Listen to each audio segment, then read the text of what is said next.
you can't spot the sucker in your first half hour at the table, then you are the sucker. Ah yes, Rounders, the cult classic that inspired an entire generation of poker players. But what if I told you that the biggest sucker in the movie is actually Mike McDermott himself? You might think Rounders is about a poker prodigy destined for greatness, but look a bit closer and you will see something else. Mike is just another overconfident, mid-stakes grinder who thinks he's smarter than everyone else. Let's break it down. One of the early shots shows him pulling cash from his stash conveniently hidden inside classic poker strategy books like Super System and Caro's Book of Poker Tales. It's a clever nod to the audience, suggesting that Mike is a student of the game, someone who has absorbed the wisdom of the greats. But as the movie unfolds, it becomes painfully clear that Mike might own the books, but he certainly did not take their lessons to heart. This becomes glaringly obvious in his first showdown against Teddy KGB. Before we dive into the infamous hand, however, let's talk about his bankroll management skills. Who in their right mind sits down at a poker game with their entire life savings? You might as well take lessons from Victor Blum on how to risk it all in one session. One of the fundamental rules of poker psychology, as taught by Mike Caro, is weak means strong and strong means weak. Another golden rule, a speech almost always means the nuts. This was especially true in the 1990s, where a 4-bet shove was usually aces or kings. So when Teddy confidently announces, "It's a position raise, I call it," that's not the uncertain murmurings of a man on a draw. It's a guy who's holding something solid. Does it necessarily mean pocket aces? Of course not. But it certainly means strength. Yet Mike, despite supposedly being a poker genius, somehow convinces himself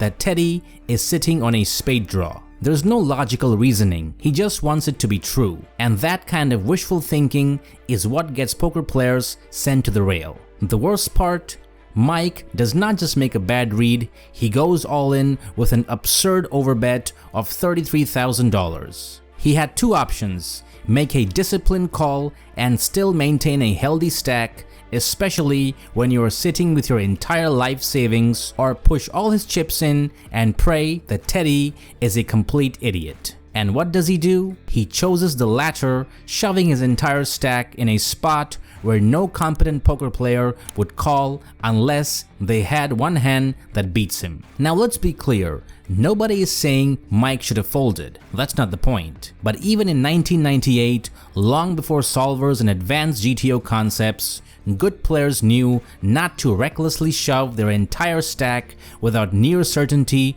of being ahead. Yet Mike, fueled by his own arrogance, treats Teddy like one of those clueless underground players he's used to bullying. And that's where the myth of Mike's poker genius collapses. He wasn't a prodigy, he was just a guy who got lucky once against Johnny Chan and convinced himself he was destined for greatness. Fun fact, in the DVD commentary, Johnny Chan states that he has never asked anyone, "Did you have it?" in his entire life.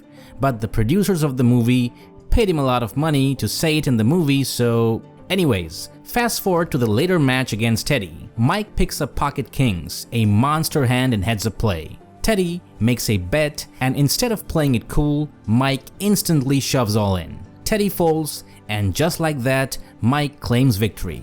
Simple, right? Not quite. Here's where Mike's flawed thinking resurfaces. He's representing aces, the only hand better than my Cowboys. Wait, what? In a heads-up game, Teddy wasn't representing aces. He was simply betting with a strong hand. The idea that Teddy only ever has pocket aces or is outright bluffing is beyond naive. Good players do not think in such binary terms. Realistically, Teddy could have had queens, jacks, or even ace-king, but Mike doesn't consider ranges. He simplifies the situation to an extreme, assuming Teddy either had one hand that beats him or nothing at all. A true poker genius does not make such leaps of logic.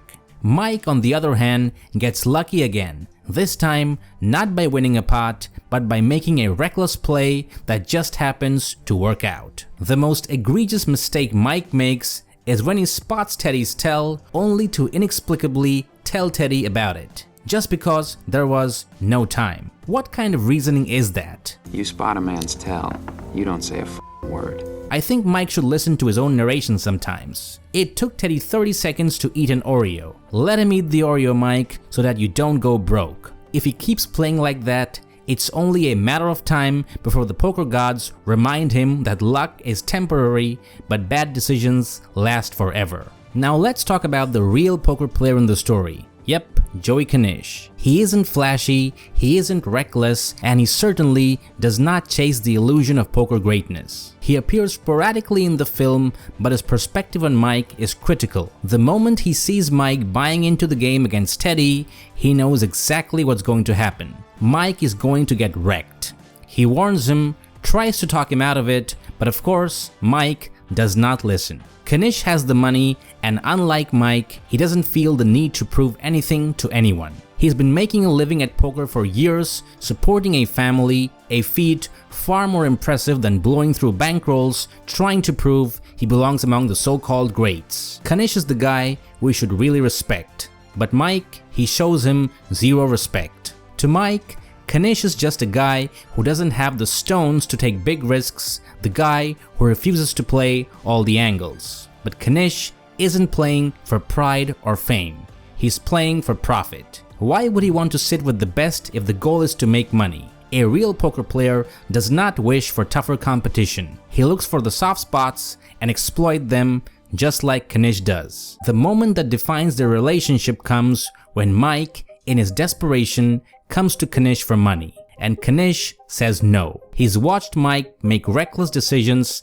time and time again, and now he's refusing to bankroll another one. When Mike foolishly argues, "I know I can play at their level because I once bluffed Johnny Chan out of a pot," Knish doesn't even bother correcting him. Instead, he simply gives him a nod, acting impressed, and walks away because he's done trying to teach Mike. Knish knew what Mike refused to learn. Poker isn't about ego. It's about discipline, patience, and knowing when to walk away. And that's why Knish, not Mike, is the real poker player. The opening line of the movie says it all. If you can't spot the sucker in the first half hour, you are the sucker. Watching Worm manipulate Mike, it becomes painfully obvious who the real sucker is. Mike knows that Worm is a con artist, someone who thrives on exploiting marks. And yet, despite all the red flags, Mike doesn't recognize that he himself is Worm's biggest mark. Worm always knows exactly what buttons to push, like when he effortlessly lures Mike back into a poker game